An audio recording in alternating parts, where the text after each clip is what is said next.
Marcos, ni Presidential Son at Ilocos Norte Representative Sandro Marcos ang mga naging pahayag ni Vice President Sara Duterte laban sa kanyang ama na si Pangulong Ferdinand Marcos Jr. at lolo na si dating Pangulong Marcos Sr. Sa isang pahayag, sinabi ng batang Marcos na matagal na siyang nagtitimpi bilang respeto sa Vice President pero hindi na siya nakapagpigil na maglabas ng kanyang saloobin matapos ang pinakahuling banat ni VP Duterte. Anya, bilang anak ay hindi niya mapapalagpas ang sumusobra ng pananalita ni VP Sara laban sa kanyang pamilya, partikular na ang naging banta nitong hukayin ang labi ng kanyang lolo. Sinabi rin niyang bilang kinatawan ng Ilocos Norte, responsibilidad niyang sagutin ang anumang komentaryo ng pangalawang Pangulo na hindi katanggap-tanggap sa kanya at sa kanyang mga kababayan.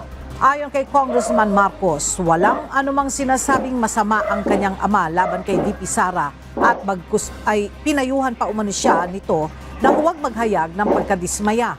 Gayunman, mas pinili niyang magsalita upang maipakitang may limitasyon ang anumang mga buwelta at mabibigat na salita laban sa kanyang pamilya.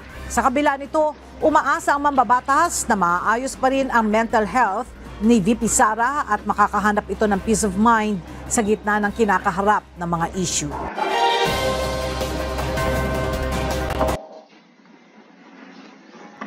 So, magandang araw po mga kababayan. Good. Mental health. Ni-remind po tayo ni Congressman tungkol sa mental health. Wow, ang galing, no? So, maraming salamat sa pagpapaalala sa aming mga taong bayan ang tungkol sa mental health.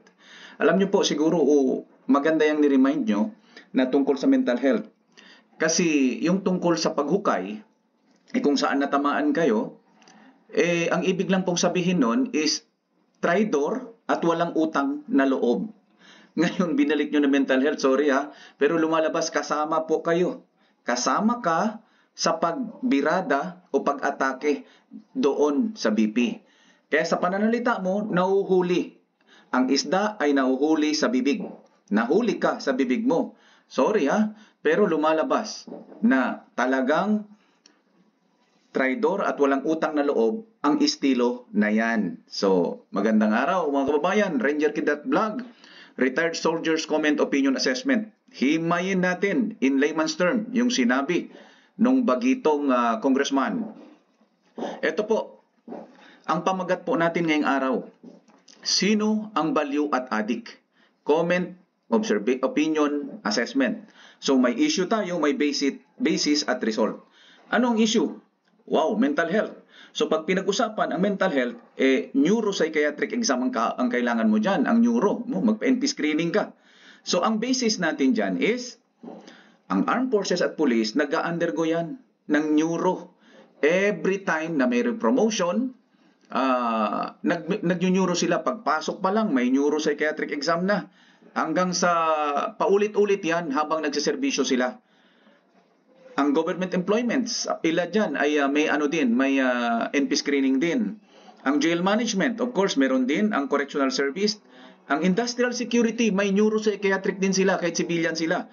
At ang ilang employment na nag-require ng neuropsychiatric exam. Tingnan niyo po mga kababayan, no?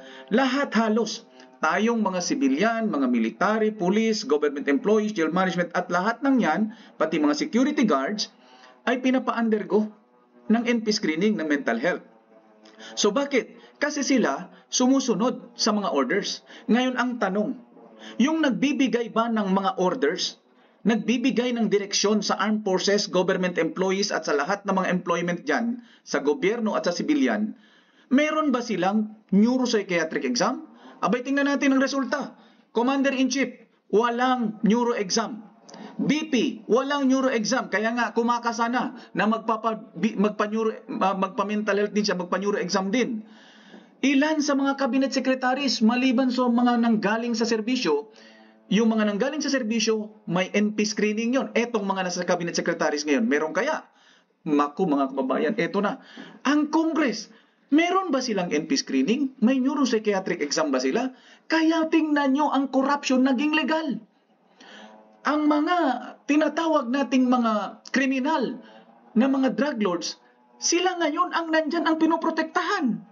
Nung sinabi na, oy, hindi ako, paiyak-iyak doon na hindi siya drug lord, abain pinaniwalaan yata. Aba, yan ang lumalabas. Nako, hindi sa ako gusto natin maging kalmado lang, pero nakakagigil na. Kasi wala po kayong NP screening, wala kayong neuro. Ang lahat pinapa-undergo niya ng neuro, pero kayo, wala. Bakit? Anong nangyari? Kayo ang nagbibigay ng direksyon.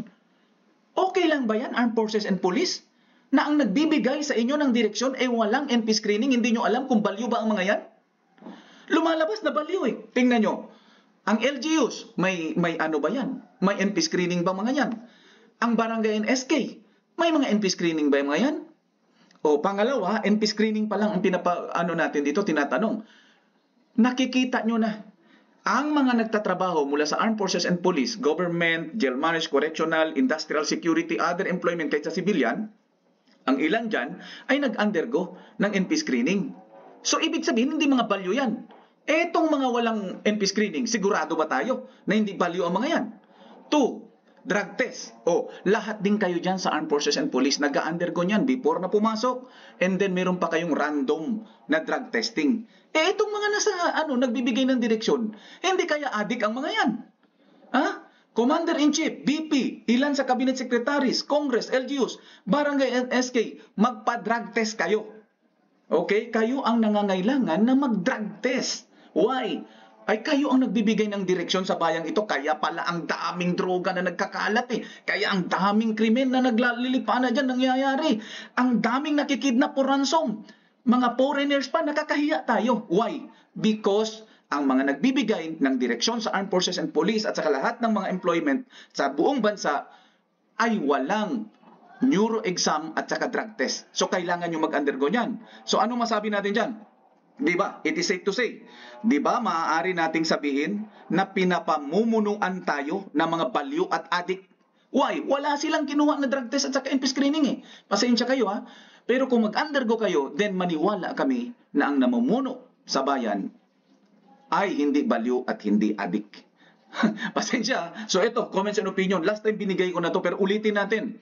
Based on the trans forces, mga kababayan, based on the trans forces. Ay ibig sabihin, threat and risk assessment on national security situation from open reports of current events sources. So medyo uminit tayo doon. Ito, i-request natin ngayon sa mga politicians, mag-undergo po kayo ng NP and drug test, Salamat doon sa congressman at saka yung governor at saka ilang mga cabinet secretaries, mga congressmen na lumaban doon sa sinabi ng BP. Ngayon, nagkaroon kami ng idea na dapat pala kayong mag-undergo ng NP, ng neuro at saka drug testing. Bakit? Malay ba namin na ang mga batas na ginawa ninyo ay pabor sa mga adik, pabor sa mga drug lords, pabor sa mga kriminal? Malay namin kasi hindi kayo nagpa-undergo niyan. Mag-undergo kayo so that we will know, we will be sure na kayo ay hindi baliw at hindi adik. For now, it is safe to say na kayo ay hindi namin sigurado, baka pinamumunuan kami ng mga baliw at mga adik dyan sa political positions ninyo. So, mag-undergo kayo. Diyos ko po. Yung mga, kahit yung mga lang natin, mga janitors at saka mga security guard, hindi na lang natin yan kasi yan ang mga matitino. Ang ating mga janitors at ang ating mga factory workers, ang ating mga security guards, ang mga military police, lahat yan, matitino yan. Why? They undergo NP screening ng neuro. So,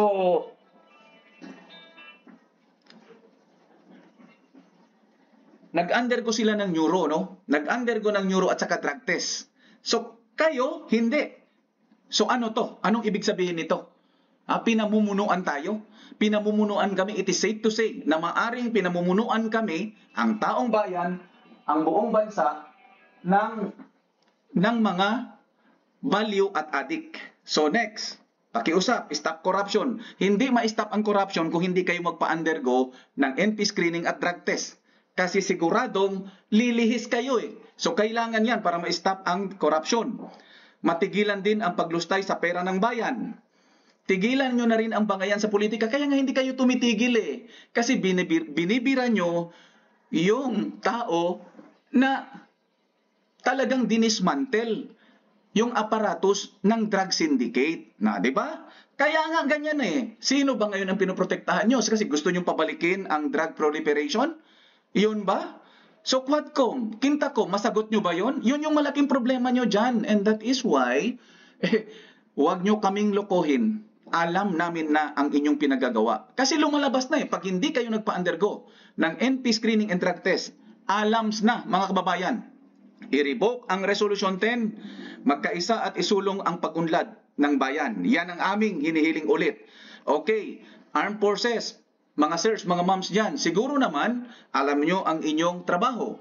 Hindi po trabaho ninyo ang loyalty, professionalism, at chain of command. Hindi nyo trabaho yon. Ang trabaho nyo is to protect the people and the state. Yon ang inyong mandato.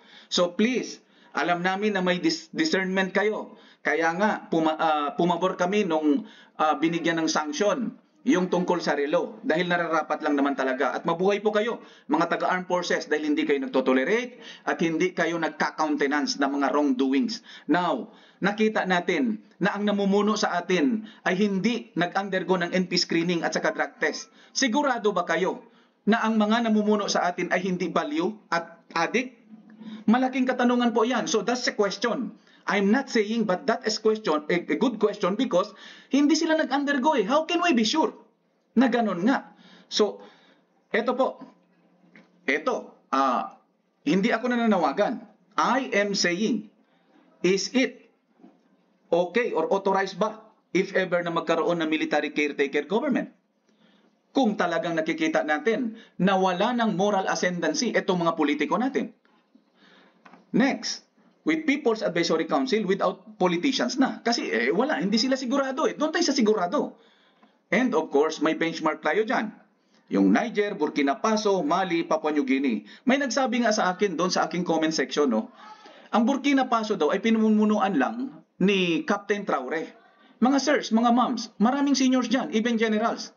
Will you allow na ang mga kapitan ang manguna sa bansa? Hello? Siguro naman naiisip nyo na yung ibig naming sabihin. Hindi kami nananawagan na kung ano. Just so to remind you that you have your job, you have to protect the people and the state. And not these people who do not undergo NP screening and drug test. Pasensya na po. Hindi sa ibig sabihin yan, huwag kayong maging balat sibuyas mga politiko. Mag-undergo kayo ng NP screening at drug test kung gusto nyo na hindi ganito ang aming sinasabi. Opinion namin ito, comments namin ito, assessment namin ito. Kaya kung gusto nyong matama ang aming comments, opinion, and assessment, mag-undergo kayo ng NP screening at drug test. Okay, mga kababayan, medyo huminga naman tayo. Shout out to the following. Makabayan Metran TV, Filipino Guerrilla Forces TV, Pinoy Survivor. Siyempre, ang pinakamatikas at pinakamagaling na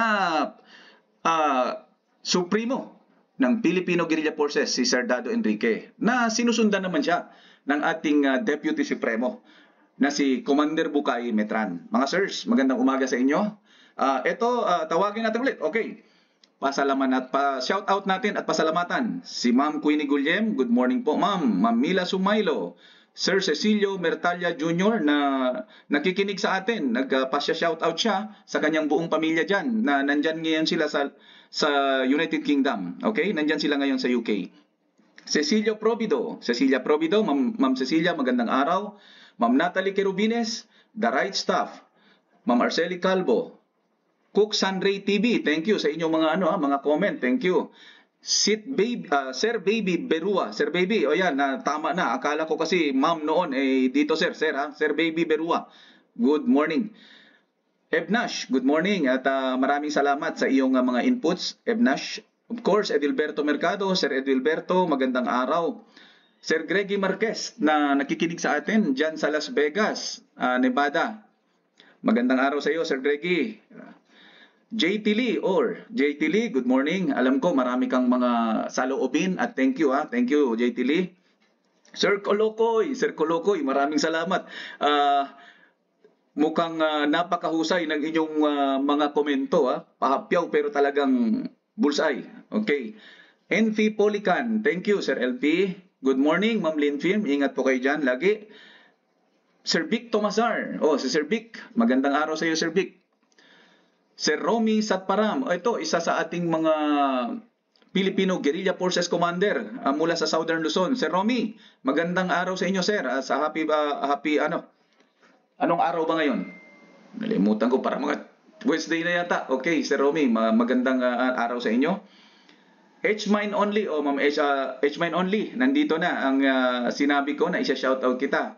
Okay, maybe next time makikita nyo na ako pagka napapanahon na. Sa ngayon, may pinag-usapan kami nila Supremo at saka ni Vice Supremo, Deputy Supremo, na ganito muna ako. I have to explain everything na yung maliwanag. Okay?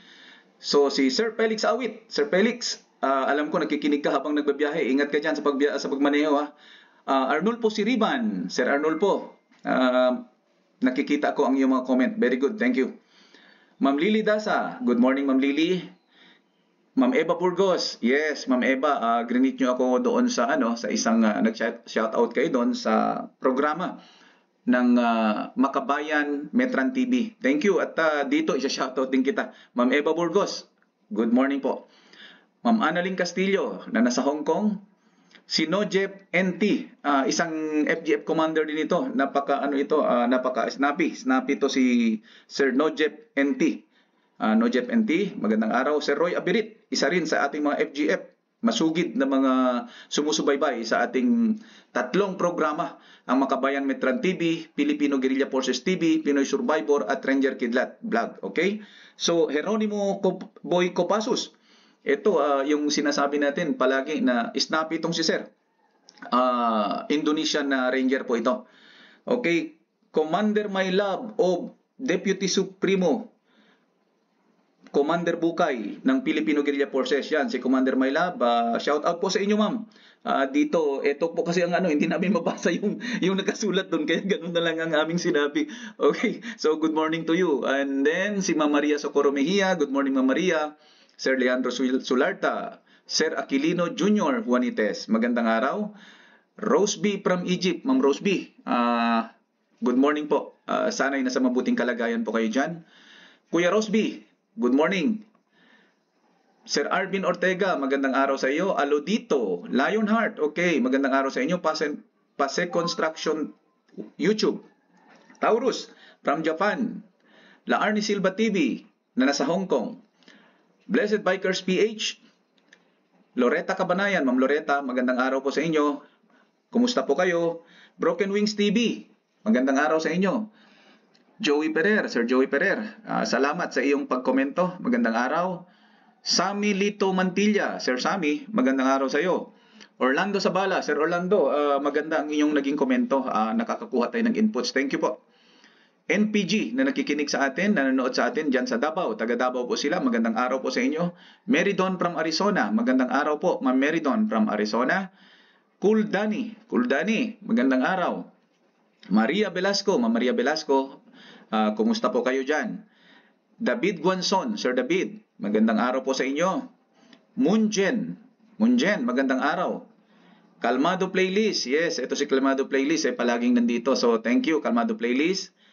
Corcopio Masayaw, Sir Corcopio, good morning po. Ariel Henido, Sir Ariel, magandang araw po sa inyo. Mabuhay po kayo. Shirley Villostas, Ma'am Shirley, magandang araw and happy listening. Ma'am Maria Sanchez, Ma'am Maria, magandang araw sa inyo dyan sa Quezon Province. Heart po sa inyong lahat. At syempre si Bicolano Makulit, good morning. Marami pa tayong i-greet ngayong araw, no? Marami ito. Nakadalawang slide. So, Sir Jose Benito, Ma'am Citas Espinola, Sir Alan Aranes na FGF Qatar, no? Nakikinig yan. CJ Badja, good morning to you, CJ. Mercy Tagalog, Ma'am Mercy Tagalog, magandang araw. Nori Sakaguchi, si Ma'am Nori listening to us, nasa Japan sila ngayon. Nakikinig sa atin doon mula sa Japan. Pepe Latoha, Sir Pepe, magandang araw sa iyo. Alexa Lagos, Ma'am Alexa, good morning. Rodolfo Lebaste, Sir Rodolfo, mabuhay po kayo at kumusta po kayo dyan? Wildcat, Wildcat, sa pangalan na lang, talagang matikas ito. Good morning. Ray Bohol, Sir Ray, magandang araw sa iyo dyan sa Bohol. Hindi pala, ewan ko, pero Ray Bohol ang pangalan ni Sir. Buo pala yan, akala ko Bohol. So, Ma'am Clara, magandang araw. John Alvin Castino, good morning.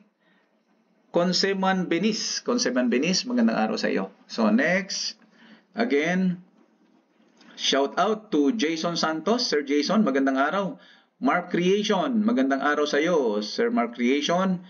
The Mother's Hand, magandang araw sa iyo. The Mother's Hand. Siguro, ma'am ang pwede. The Mother's Hand eh. Jojo Sagurit, good morning to you, Sir Jojo. Verhel Garillo, magandang araw, Sir Verhel. Kabalen, ang ating mga kabalen na taga Pampanga, kumusta po kayo dyan? Ingat-ingat po at sana'y nasa mabuting kalagayan kayo, dumadating ang bagyo. No? Mag-ano na po, dapat yung mga contact numbers ng ating mga nasa NDRRMC, dapat meron kayo para kung ano man mangyari, pwede nyo kaagad tawagan. Or even yung sa barangay, yung sa local government unit, at siyempre yung sa NDRRMC na sinasabi natin. Magtutulong-tulungan yan. Kailangan talaga kasi ang mga Pilipino, nangangailangan tayo ng ganyan na tulong-tulungan. Ano kasi tayo yung bayanihan, no? Ang ating kultura ay nakaangkor sa bayanihan.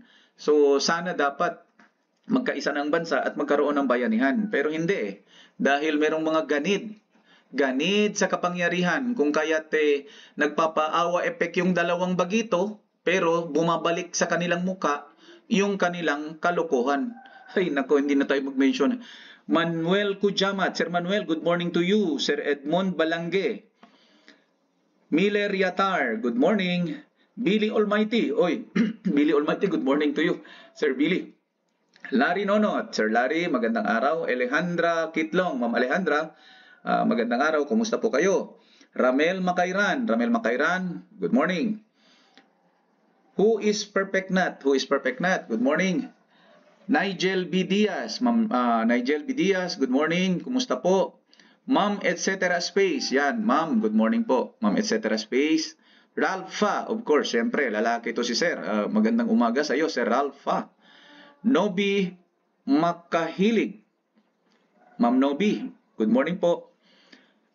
Nibramopitep, good morning. Magandang araw, no? Paano ba ito, piso? Petipo Marvin. Marvin, nga pala, no? Pepito Marvin.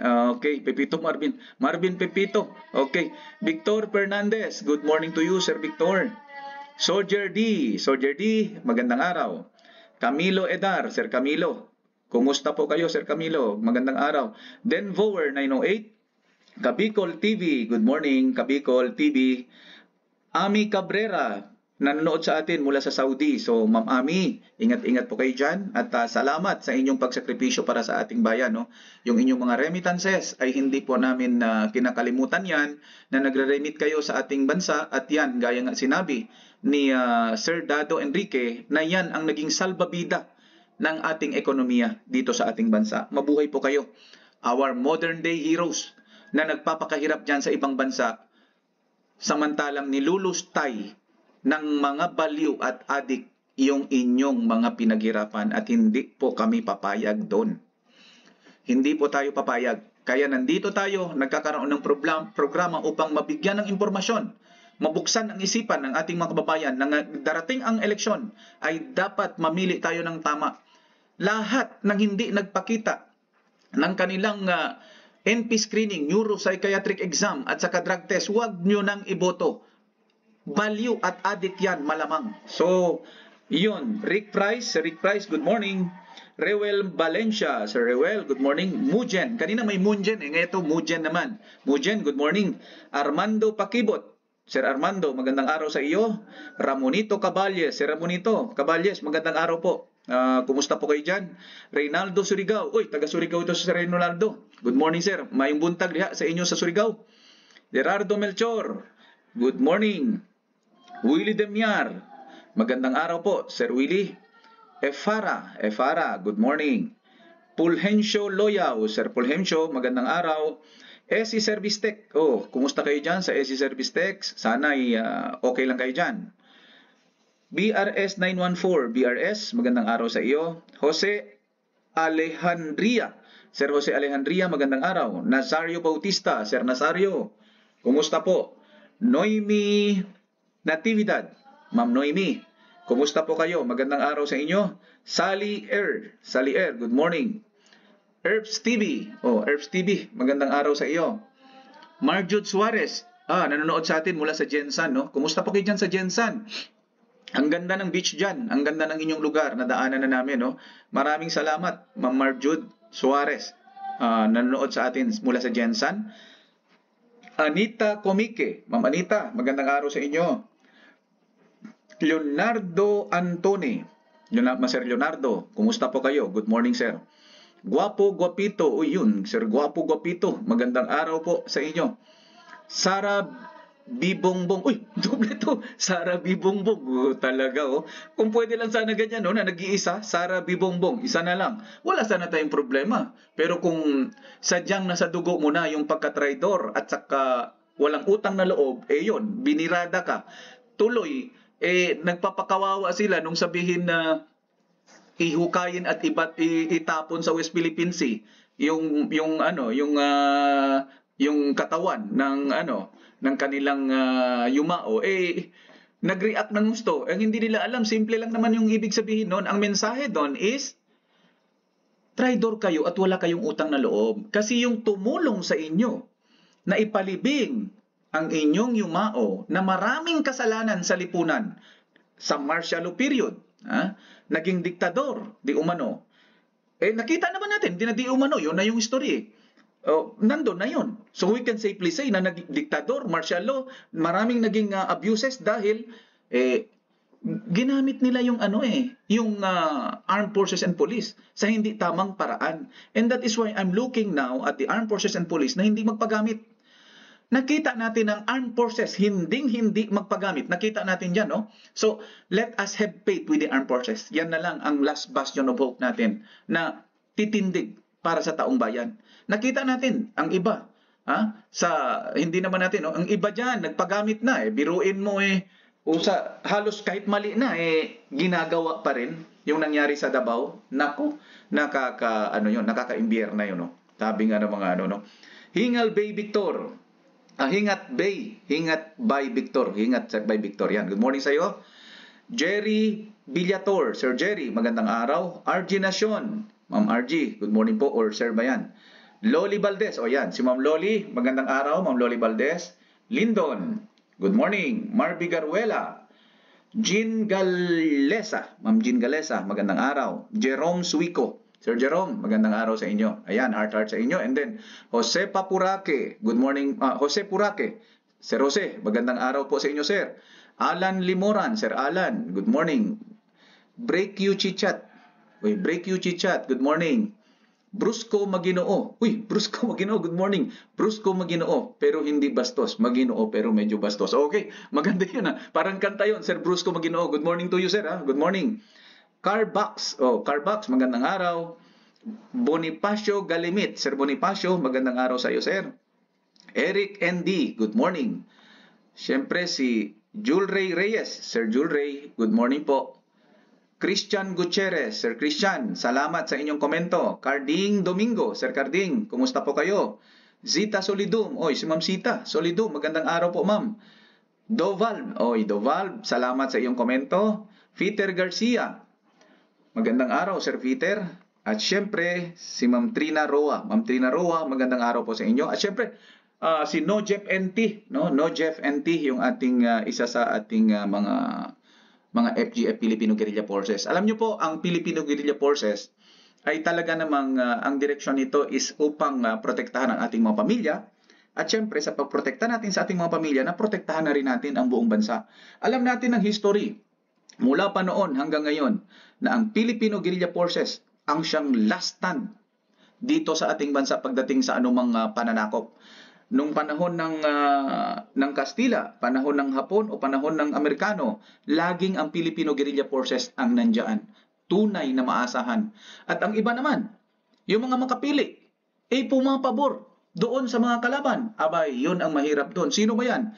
Sino ba ang totoo? Ang totoo dito, nakikita sa aksyon. Kung ikaw ay walang malasakit sa kapwa mo Pilipino, kung kahit relo ay hindi mo man lang maibigay, ano ang asahan ng taong bayan mula sa inyo? So yun lang po ang uli nating iniiwan.